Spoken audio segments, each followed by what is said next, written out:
নমস্কার, সতর্ক বাংলায় আপনাদের সকলকে স্বাগত। আমি আজকে একটা বিশেষ আলোচনা করব, সেটা হচ্ছে প্রেসার কুকারে খাবার সিদ্ধ করা।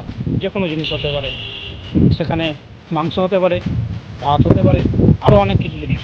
কিন্তু আমরা যে প্রতিনিয়ত প্রেসার কুকারে খাবার সিদ্ধ করছি এবং সেটা খাচ্ছি, সেটা কি শরীরের পক্ষে কতটা ভয়ঙ্কর রোগ সৃষ্টি করছে আমরা কেউ জানি না।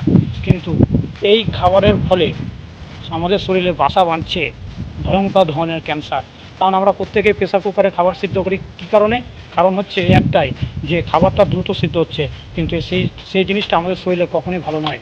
আমরা চেষ্টা করব এই প্রেসার কুকারের খাবার থেকে দূরে সরে থাকতে, কারণ এটি আমাদের শরীরে মারাত্মক ভয়ঙ্কর ক্যান্সার জাতীয় একটি রোগ সৃষ্টি করছে। আমরা চেষ্টা করব সকলে, আমাদের হাতে সময় লাগুক, কিন্তু আমাদের সুস্থ থাকার জন্য একটাই পথ আমাদের বেছে নিতে হবে।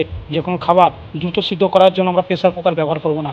আমাদের বাড়ির সাধারণত হাঁড়ি কড়াই যেগুলো আছে, সেগুলোর মাধ্যমেই আমরা সেই খাবারগুলো সিদ্ধ করব। তাই একটু সতর্ক থাকুন। সতর্কের মাধ্যমে আপনাদের আমি বলছি যে এই রোগ থেকে বাঁচার জন্য আপনারা প্রেসার কুকারকে ত্যাগ করুন। সুস্থ থাকবেন, ভালো থাকবেন। ধন্যবাদ।